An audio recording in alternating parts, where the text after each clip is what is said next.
Hey there, everybody. Today's episode, we're going to talk a little bit about how to get someone out of a cult. And the harsh reality of this is that it is almost impossible to get someone out of a cult. They have to do the legwork themselves. And it is a phenomenon that other people cannot really recognize or even imagine if they have not been in an environment that is cult-like, because to the outsider it seems so simple. Just get out, just walk away. But there's really so much grooming and brainwashing involved in this that it's just not even possible. And I'm going to talk from my own experience. I grew up in Europe, and there's a lot of stuff on TV about Jehovah's Witnesses. So much more than here in the States. They would have talk shows with former members, apostates. And we were so taught to click it away immediately, to not watch it. And so we didn't. It's from Satan, so you wouldn't even dare to watch it. And my dad started waking up 10 years before me, and he was all by himself. He is a businessman, very, confident and loud, I would describe him as. And even he ordered Crisis of Conscience, and he hid it in the bottom of his trash can in his office, because the fear is real. It really is so scary to be reading apostate literature. You think you're doing something from Satan. It's mind-boggling that we behave that way, but it is a reality. It really is so in you that you have this fear of being associated with apostates or with Satan or losing your life. And he started to think, I gotta try to get my kid out, and started emailing me things 10 years ago that were about the Royal Commission in Australia, or, I don't know if you've heard about this, like the Exjw in England. They started remodeling and making luxury apartments with free labor from all these volunteers, and then selling them off for millions of pounds, which also, you're a charity organization. You have a charitable status, and here you're building and selling luxury apartments. And you guys can go under the Exjw site. It's the International Bible Study Association. And you see quickly on the side that it is a jw.org affiliate. It's so mind-boggling. So anyways, he would send me all those things. And what happens to someone in a cult is that as soon we are so conditioned to recognize something as dangerous to my faith, dangerous to my beliefs, so a firewall goes up. And in hindsight, when I did actually wake up, I looked back on the emails that he sent me over 10 years span, and it was a lot. They didn't reach my brain. I don't even remember seeing anything about the Australian Royal Commission until I woke up, when I looked into it. But when I looked back on the emails, I was baffled, thinking, oh my gosh, he emailed me about this. It didn't reach my brain, because immediately, it's kind of like that picture where you see, in all the JW literature, the hand that says stop and the face that looks away. That's how we are with anything that is contradicting the faith. And I do think that maybe subconsciously it was little trickles that did move me to waking up eventually, but at the time it did not reach my brain. And if you haven't listened to the episode of how I woke up, I'll link it below. But if that incident hadn't happened and it had to do with child abuse, I don't know if I still would be in the cult. I mean, I did find things like utterly ridiculous, and I started feeling upset a lot all the time. But it was like this major trigger with this child abuse not being handled right that really shook me. But I don't know where I would be right now. Would I have woken up? Did those things contribute? I do remember one email he sent me I was really upset about, and I thought, man, but that is true. And that was kind of like the hierarchy of Jehovah's Witnesses, and it had the governing body on top, and then the different levels and ranks, like it was the circuit overseers, and then the elders, and then at the bottom were women and children, and the publishers crushed. And I'm like, gosh, that's such an awful picture. And I thought, but it is true, because I definitely have always felt an elite in the organization, which is completely contrary to everything we've ever learned as Jehovah's Witnesses. I mean, I thought that we were about love and kindness. That's what I feel like I learned in writing. But by watching, that is not what I saw at all. I saw so much cruelty, and especially, I would say, like, the majority of the elders are like jerks. We had moved to one congregation, and the elder was a former Bethelite. Such a weird story. And he was weird, he was just kind of weird. And his wife was so sweet, and she ended up having an autoimmune disease, as, by the way, so many JW women have. There's even a study, I'm going to try to find it and link it below too, that Jehovah's Witness women have far more incidents of autoimmune diseases than any other group. And I think it's the intense stress that we have, the not taking care of ourselves, right? And just this like cognitive dissonance makes you just feel so overwhelmed sometimes. You're just holding true to two beliefs and two things that you see. And so anyways, this elder, he was married to this lady. And whenever I tell stories, it's like these branches that I realize there's another story of child abuse that I forgot about, but involved in witnesses. So we'll call her Tracy, this lady. And she was super sweet, the one with autoimmune disease. She grew up in California, and she told me that her dad was an elder growing up, and he SA'd all his daughters, other kids, and they would come forward and try to do something about it, and nothing happened. He always stayed an elder. And then she said that in their home, so weird, but they would have like satanic rituals in connection with the abuse, but then they would go to the Kingdom Hall and act like super holy. And why this lady stayed at JW, I will never understand, because she was so clearly upset about that her dad still was an elder throughout all of this, and she would tell us. So she ended up marrying a Bethelite, and we'll call him Brady. And Brady would always say to us, he was in Bethel so long that when I don't know how he left, if they asked him, I don't know. At some point they left and got married. And he would always tell us he was in his 70s working as a mechanic in the cold. And it was a gruesome job for somebody in his 70s, crawling on the floor, freezing. And he would say, I can never retire, like never. And you're just thinking, that's weird. So right, like now he must be like in his 80s. And what is he doing? Like he didn't pay into Social Security. It's just like awful. So he would tell us, and we were in the same service group, that when they got married, he would take Tracy on his lap and give her a spanking.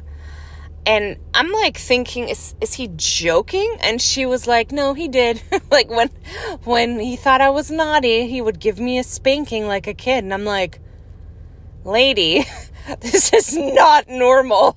Like, and why would you tell us this in service? Like, are you guys okay? Like, But from that, I had just moved to the hall. It just kind of puts you on guard, like, this guy is weird.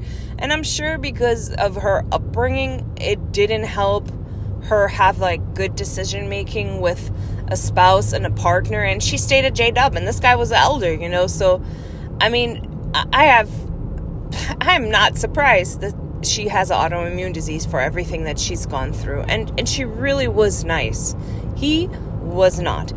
So a few years later, they ended up finding a Bible study, and just like the nicest couple, really liked them. They had moved in from another state, you know, and so there wasn't like a lot of family that they had, and they had a 3-year-old daughter, and Tracy and Brady started studying with them. And you know how people say this, they're like our spiritual children, especially because Tracy and Brady, they wanted to have kids, but I don't know if they couldn't, or it was probably like the J-Dub thing. They just always held out, and they were just seeing this family as their spiritual children. And they actually got baptized. And I remember the little girl crying because she had to stop celebrating Christmas, and she loved Christmas. And I was a J-Dub at the time, and I felt bad for her because I thought it must be really hard. Like, for us who grew up without it, it's not a big deal. But if you used to celebrate it and it was magical and wonderful and your family came together, I can't imagine. Like, that is terrible. So I remember her crying and being really, really upset. And they're all like, basically love bombing this little girl, like having long discussions with her and how, you know, now she's on Jehovah's side and not on Satan's side anymore. And so this family and Tracy and Brady became really close over the years, and they were kind of like the golden children of the circuit. And I get it. It was like exciting, you know, they both like came into the quote unquote truth, and their daughter, and like everybody was friends with them. Plus they were really nice. And then it's kind of like, you know, just the role models of the circuit suddenly. And one thing that kind of irked me was I would have loved to be in a drama when we still played in the dramas. You know, I felt like, I mean, I really have been like a J-Dub all my life. I've always worked hard. And I would ask, I'm like, I would love that. Like, I have that in me where it's just like, to me, entertaining, you know, to be able to act and stuff. I would just love to. Actually, I always wanted to be Jezebel and be thrown out of the window. It just seemed so cool. Like, have like red hair and makeup. Oh, that would be so awesome. But anyways, you know, that never happened for me. And it started to be that this family, this new J-Dub family, was invited like on stage at every assembly, and they were like used in demonstrations and stuff. And I have to really be honest here, you feel a little like, okay, it might not be exciting that I've been a J-Dub all my life, but I sure have spent like all my time and resources to serve God. It's not that it was for show, but I think it's kind of like you feel so pushed aside, like, and it's love bombing, really. You know, they're love bombing the new couple. So if you're an old timer, you're expected to just be in. And so they were totally love bombed. And then the guy ended up being an elder, like, really fast, and just, you know, everybody was just like in love with them. And I liked them too. It's not that I didn't want them to be used. It just kind of hurt that I was never, not one time, asked to like do anything. Even like when they had the watchtower, you know how now they're like, it's so cringy, really. Like, you get to give a watchtower pre-written comment at the assembly. It's so lame, but they didn't even ever ask me to do that. And you just feel like, okay, it kind of hurts a little bit. Just as it hurts to not be able to do like the cart. And we had 2 pioneers that were daughter and wife of an elder who really dressed in J-Dub terms inappropriately. And they were able to do the cart. And this other pioneer sister who had no family also, in J-Dub terms, dressed inappropriately. And the elder's like, well, we can't use her for the carts. She doesn't dress right. And one of the elder's wife is like, well, neither do these two, but they're an elder's daughter and wife. So that kind of, the elder's wife even called this out. She's like, this is a double standard. You know, and how come they can go to the meetings and they can go preaching, but they can't do the carts? They're dressed the same going door to door. All of it doesn't even make sense to me. But anyways, getting back to this couple, Tracy and Brady.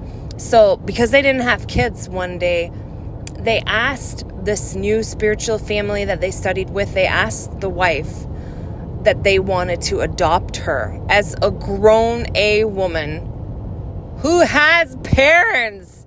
She has worldly parents. She was like semi-close to her worldly parents, except, you know, the cult will separate you from your family. And so she said yes. They adopted her. They adopted her, and she has family she's close to. I felt so insulted for her folks. Like, here your kid joins this religion, and now she's being adopted by these religious nuts. I mean, that's crazy. But this is all such a part of cult. And the whole reason I thought about this topic is because we were watching Dancing with the Devil on Netflix. And it's such a good show because, whoa, does it ring true? Like how the cult comes in and makes you believe that your cult family is more important and better than your real family.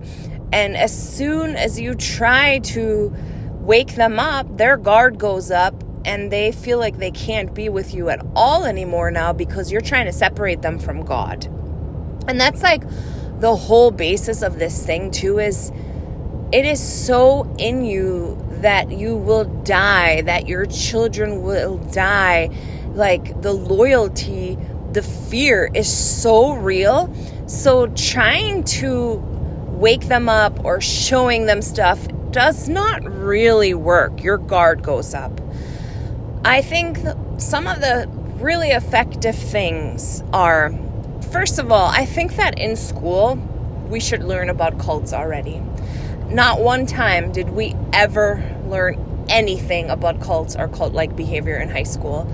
My teachers all knew I was a Jehovah's Witness, but they saw me as like this really nice, good student, so they loved that. You know, like I was giving a good witness, quote unquote.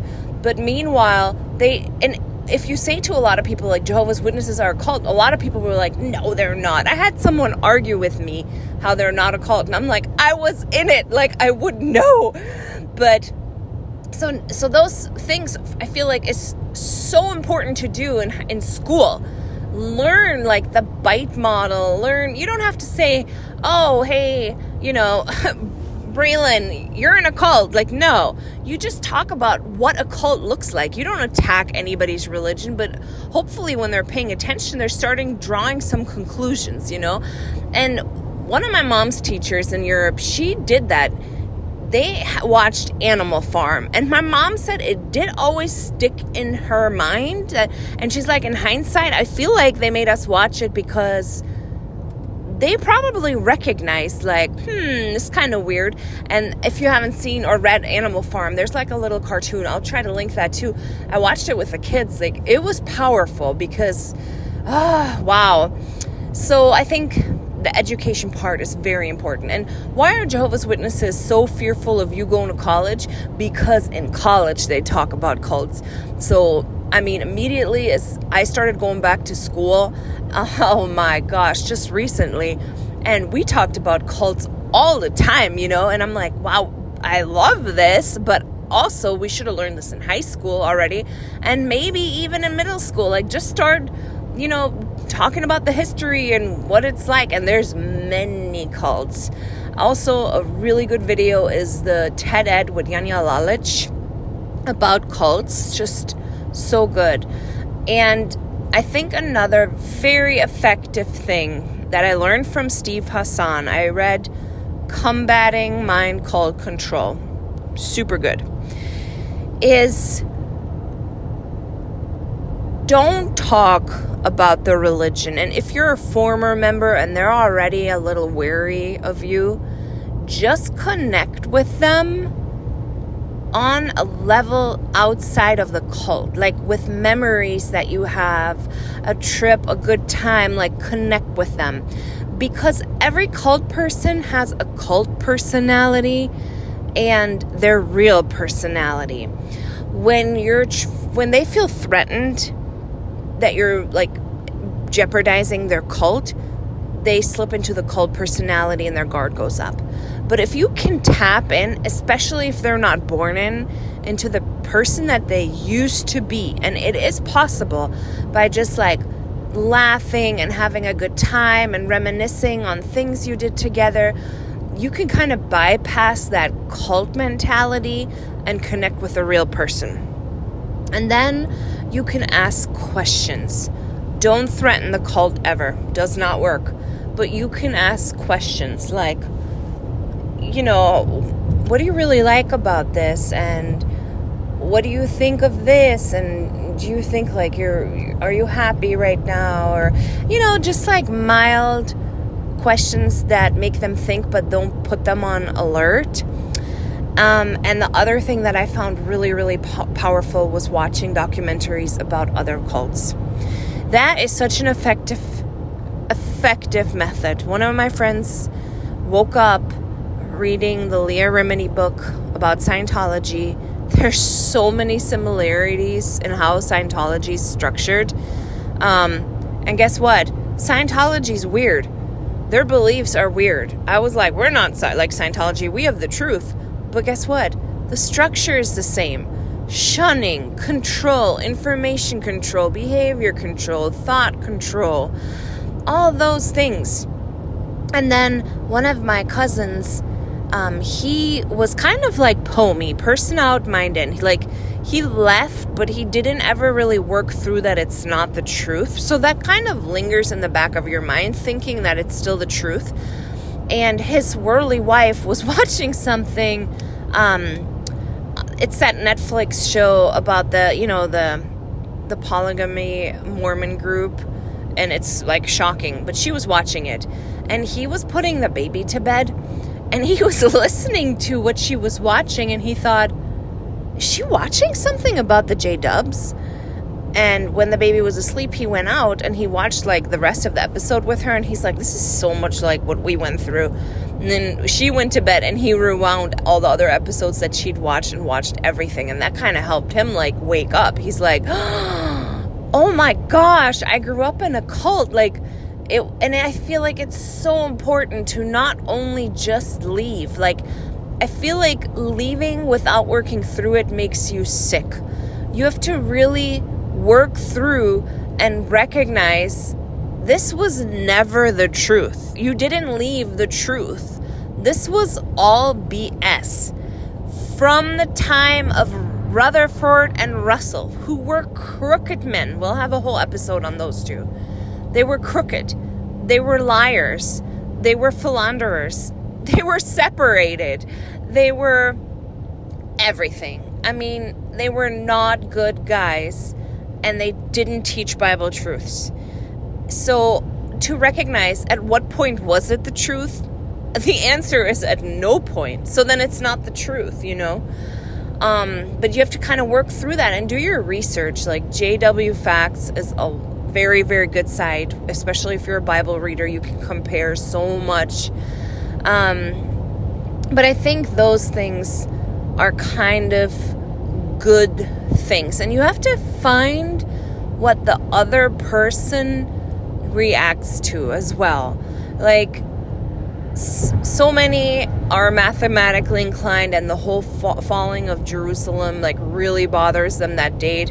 You could not have woken me up with that. Could have cared less. I would be like, whatever, dude. But this whole child abuse thing, that really weighed on my mind, because I am a true believer, and you have to stand up even if you're standing alone for something that's right. This was not right. That there, and everything that we said about the Catholic Church, and how we said, well, people, they still stay Catholic even though all these, scandals. And when all this came out with the J-dubs, I said to my mom, I'm like, did we ever harp on the Catholic Church? And we said all these people are still staying Catholic even though they have all this scandal. How dare we do the same thing? Like, I can't just sit there and be like, oh, well, Jehovah will take care of it. I'm like, this is wrong. And my mom agreed. She agreed. She was very shocked about everything, too. And I think another thing that is probably really powerful is non-threatening, but the Australian Royal Commission. I know a lot of J-dubs who see it think it's a deep fake, but you see Jeffrey Jackson testifying, you know, and if you think it's a deep fake, it's kind of good because the entire court transcript is on a .org website from Australia, the government website. It gets kind of tricky here because a lot of J-dubs have leached onto this fake news. Everything's fake, so they also think the government is like in control of Satan, so they may not react to it. But if you have a little bit of common sense, you'll realize, oh no, like, this is not good. This is on a .gov legit website. And I do think, like, seeing Jeffrey Jackson sit there and lie under oath, lie and just be a jerk. Like, I feel like the J-dubs looked horrible in that trial. They looked horrible. And another way to wake someone up, I feel like that's not threatening, is with their own literature. Which is so funny because sometimes when you pull out their own literature, they scream apostate. It's like, it's not apostate. It's literally the awake. I actually was texting one of my friend's mom. She was kind of feeling already that I was asking questions. And I sent her an article and she freaked out at me. Like, are you reading apostate literature? Oh my God, what is this? And I'm like, it's the 1979 Awake article. And, you know, they had like weirder cartoons back then and stuff. And then she apologized and she was so embarrassed. And I thought, wow, it's amazing to watch. But I do think that an honest person will look at those magazines and have a discussion. It is from, you know, the organization. You can pull up some stuff, but it's really hard to reason with most of these people. I've tried it, you know, at carts where I say, you know, well, look on this JW website. I mean, you know, or if you realize, like, they just shut down or they redirect you to jw.org, you can't really have a discussion. But for me, this was powerful. For example, Russell, he preached that he got, like, the date 1914 with pyramids, and then by his grave was a pyramid, and he was buried, like, on a Freemason plot. Kind of weird, right? But if they're like, that's not true, blah, blah, you can pull this up in the JW library. It is in one of the magazines. It talks about this. Like, if you're in Pittsburgh, you can go and see, like, there's a pyramid that says Watchtower on it. And yes, he did calculate. So it's right in there. And that, it kind of gets you, like, thinking, like, that's so weird. Also, if you know anybody who has old literature, that is a treasure trove to be able to show them from their own old literature, because we never had the time to dig in all this old stuff. But if you happen to have a book, like we have the Divine Plan for All Ages, or what it's called, and it has the layout and the calculations of the pyramid on there. It's crazy. And that was one of the things that really helped my mom. She did start reading the old literature, and she's like, whoa, this is like complete baloney. It's like shocking how dumb it is. Like Rutherford's, misogynistic and racist rants that he wrote in these books and magazines that we saw as so holy. It's just wild. So if you have anything of the older stuff, it's pretty powerful to show someone and then ask them, well, what do you think of this? One of the nuggets that I really like to show people and ask and just see like they're not able to answer is the article on blood fractions. And it says, like, it's now a conscience matter that we can take blood fractions, and it's derived from blood donated for medical purposes. Hold up. How they word this is so Watchtower. You read totally over it. It sounds so fancy, but it's not fancy. It's blood fractions are from blood donated. Forget the medical purposes. It's always for medical purposes. But we are not allowed to donate blood. We would get fellowship donating blood, but yet blood fractions come from donated blood? That's weird. And also, wasn't blood supposed to be like poured out on the ground? And in order to make blood fractions, they use so much more donated blood than actual, like, for, if you just got a blood transfusion. So I did show my friend that sentence, and I'm like, look at this. Isn't this weird? It says here that blood fractions come from blood donated for medical purposes, yet we do not donate blood, and she didn't even know what to say. And they shut you down. You're being so negative and stuff, but I hope that is in her mind, because that was weird. So there's a few of those things where you can, and really, like, the governing body is neither inspired nor infallible. Wait, what? Explain that. Like, that makes no sense. That sentence does not make sense on so many levels. Try to have a witness explain that. And then the one where it says, even if it doesn't make sense from a human standpoint, we would, like, always obey the governing body and, like, with the elders' direction and blah, blah, which it has, like, Jonestown's vibes. It's scary as can be. So if I were to go to a card and, like, what do you think of this sentence? That's freaking scary. It's like Jim Jones, you should always use your brain. So those are some of the nuggets. So here's the cold hard truth.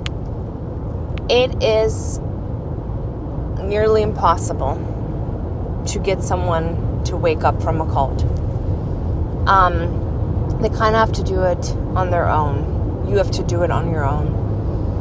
But there's probably some teeny tiny ways, as long as you're not threatening to them.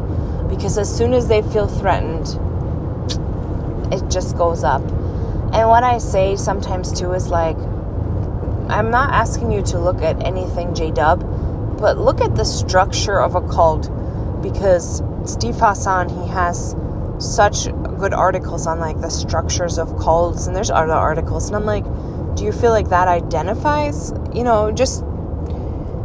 I would just say, like, look at this is the structure of a cult, and then leave it at that. Not even, I'm like, I didn't say that you were in a cult. I'm just saying this is the structure of a cult.